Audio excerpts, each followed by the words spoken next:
¿por qué es que en Nicaragua Irán tiene más de 80 funcionarios diplomáticos? Irán. Habría que preguntarse. Eso es algo que nosotros vimos dentro de la Comisión de Seguridad de Centroamérica, Nacho, cuando nos reuníamos frecuentemente con los vicecancilleres, viceministros de Defensa y de Seguridad Pública. Y le decíamos, ¿por qué es que tienen 80 funcionarios ahí la embajada de Irán en Managua? Para nosotros en Centroamérica. Para dar visas no, porque no pasa ninguna ni por aquí, ¿no? ¿Y qué va a andar pasando, por favor? Entonces ahí es donde yo digo de que se está buscando un desequilibrio en el fomento de las medidas de la confianza y en el desbalance razonable de fuerzas, porque no hay absolutamente ninguna razón por las cuales tener una destacada presencia de esos países en territorio centroamericano. Bueno, yo en la entrevista cabalmente ayer de la Requín me di cuenta de la importancia que tiene para Estados Unidos esta presencia iraní en América Latina a través de Venezuela. Bueno, vamos al corte, volvemos rápidamente con sus correos. Vamos a ver qué dicen los correos, Francisco Bonilla.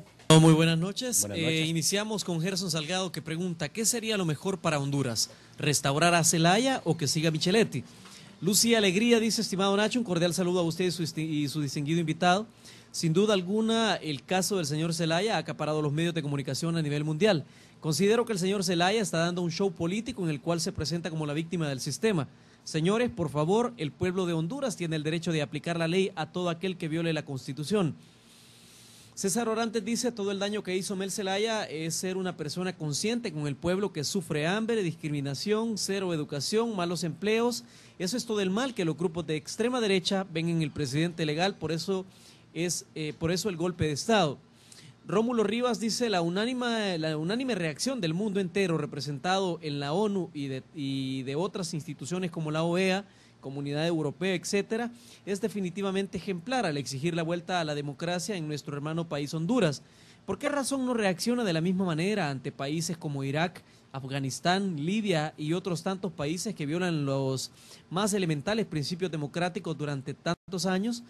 Es hipocresía, doble moral, desvergüenza y tantos otros epítetos peyorativos que merecen. Convierte sus decisiones al crucificar a Honduras y condonar a quienes más lo merecen en una payasada que no debe ser tolerada por los que claman por la justicia. Pregunta Carlos Manuel Cetino Rodríguez, dice, buenas noches, estimado Nacho y señores invitados, felicitaciones por tu grandioso programa. Es sorprendente el ver aún todas las acciones que demuestran atropello a los derechos internacionales y del pueblo hondureño, quienes apoyan a este gobierno de facto que tiene el descaro de ponerse en contra de la opinión internacional y el de enfrentar sus sanciones, si Honduras no es una potencia económica como para despreciar el apoyo extranjero. Mari dice, por favor no nos hagamos los desentendidos, es bien sabido que lo que el gobierno de facto pretende es mantenerse en el poder, obteniendo ilícitamente en una forma aberrante, con el único fin de adelantar elecciones y hacer fraude. El señor que dice que las Fuerzas Armadas de Honduras no han tenido paciencia, señor, ¿cuál paciencia? ¿No se dio cuenta cómo ultrajaron y agredieron a un periodista salvadoreño sin ninguna razón más que la de estar cumpliendo con su trabajo? El abuso de poder que usaron para expulsar al legítimo presidente Manuel Zelaya de su propio país, las mentiras que siempre usaron no solo para cubrir sus cobardías, sino para mantener confundida a la población, es deplorable y triste cómo hacen uso de la sugestión psicológica para continuar con sus fechorías o sus fechorías. Francisco Valdés dice, artículo 239, el ciudadano que haya desempeñado la titularidad del Poder Ejecutivo no podrá ser presidente o designado. El que quebrante esta disposición o proponga su reforma, así como aquellos que lo apoyen directa o indirectamente, cesarán de inmediato en el desempeño de sus respectivos cargos y quedarán inhabilitados por 10 años para el ejercicio de toda función pública. Como se puede ver, el artículo 239 dice, el que haya. Zelaya no entra en ese artículo porque él no ha, sino que está. Juan Antonio Magaña dice, buenas noches, en el fondo creo que los presidentes no apoyan al presidente Zelaya, sino que las democracias del mundo, mal o bien, tienen que ser las elecciones las que deben sacar a Zelaya en el tiempo para el cual fue electo. De lo contrario, estaríamos dando paso a que los sectores que se sienten afectados por las decisiones de un presidente y que cuenten con el poder económico para darle golpe de Estado, lo hagan alegando su juicio violó la Constitución. Hemos visto como Arena, argumentando cualquier cosa en sus declaraciones y entrevistas, ha hecho que algunos sectores hondureños culpen a nuestro presidente y al FMLN por la llegada de Zelaya, como que no se tratara del pueblo salvadoreño, y eso es que se llaman nacionalistas. ¿No creen ustedes que están avalando lo que ellos puedan hacer en un futuro? Mario Sánchez dice: saludos a los presentes, con el respeto que se merece, señor Calix. Es falso que Micheletti ha buscado el diálogo. Mire cómo fracasó el proceso en Costa Rica. Segundo, toda comunidad internacional, los organismos internacionales están equivocados o solo el señor Micheletti tiene la razón. Sobre la base del abuso de poder, el golpe, el régimen de terror, toque de queda con el ejército en las calles, lea el informe de derechos humanos de FACSI. Se los puedo proporcionar a todos ustedes y les animo que organicemos un buen debate con la presencia de un fiscal de Honduras amenazado de muerte. José Ricardo Benavides Vila dice: buenas noches, Nacho e invitados. ¿Existe algún peligro de que algún país utilice su ejército para invadir a Honduras y restituir el Estado democrático? Ese dice el señor Benavides Vila, y continuamos en el estudio. Ok, a ver. Varias cosas interesantes. ¿Qué es mejor, pregunta, restituir a Zelaya o mantener a Micheletti? ¿Qué piensas tú? Creo que el pedido, para mí, la propuesta de Óscar Arias, que ha sido respaldada para que se implemente, es quizás en este momento lo que yo he encontrado más factible, más posible, donde el regresar a Zelaya en condiciones tales que pueda hacerse para estos días que faltan previos a las elecciones. Porque eso es lo que hay que entender, no se trata de restituirlo tal como estaba, según la propuesta de Óscar Arias. Eso es mejor, evidentemente, que seguir con lo que está. La situación actual no le sirve a nadie, al que menos le sirve es al pueblo hondureño y el resto de Centroamérica.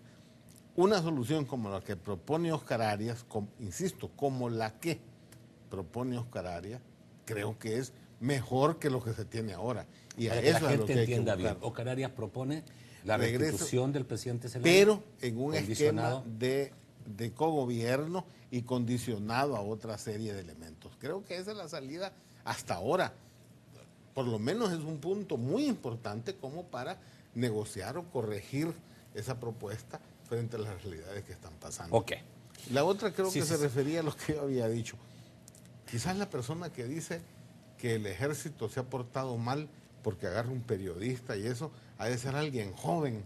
Yo no quisiera ver lo que era el ejército en El Salvador y lo que sufrimos nosotros, por lo menos desde que yo me acuerdo de los años 60 en adelante, qué era realmente y cómo actuó un ejército. Yo quisiera ver lo que significó en las Fuerzas Armadas chilenas de Pinochet durante el golpe y después. A eso me refiero. Esas actitudes de cuando realmente las Fuerzas Armadas se sueltan a hacer desmanes frente a una provocación mucho menos de lo que ahora están haciendo ciertas fuerzas en el interior de Honduras, perdónenme. Entonces a eso me refiero. No estoy diciendo de que no haya daños y civiles incluso que han sido afectados, golpeados, incluso algunos muertos, pero yo decía de que se ha portado bien, entre comillas, en cuanto a que no ha tenido reacciones como las clásicas y típicas de las Fuerzas Armadas de los años 70. Con respecto a esa pregunta sobre si Micheletti o Zelaya, yo creo que aquí lo primero que hay que ver es que el daño menor hay que ocasionárselo al pueblo hondureño. Vienen elecciones dentro de 2 meses. Yo creo que es importante, y vuelvo y repito, que se dialogue para encontrarle sobre la base del Plan Arias una solución pacífica negociada por el bien del pueblo hondureño. A Micheletti le conviene inmediatamente sostener ese diálogo, porque si no se le pueden revertir sus propias fuerzas internas, como ya lo hemos nosotros hablado anteriormente. Y Mel simplemente no puede tampoco darse por bien servido y decir hay que pasa el tiempo, porque tampoco le conviene que si hay después un reconocimiento internacional, aunque ya lo hayan dicho, en las próximas elecciones, porque eso es lo que más le conviene a los 4 candidatos de Honduras, pues entonces ahí se terminó Mel y va a quedar obviamente precisamente muy mal parado. Yo creo que varias pueden ser las soluciones, inclusive una extrema, que continúe gobernando Micheletti y se le permita a Mel Zelaya, a través de un indulto, seguir participando inclusive con el candidato de su preferencia en el próximo proceso electoral.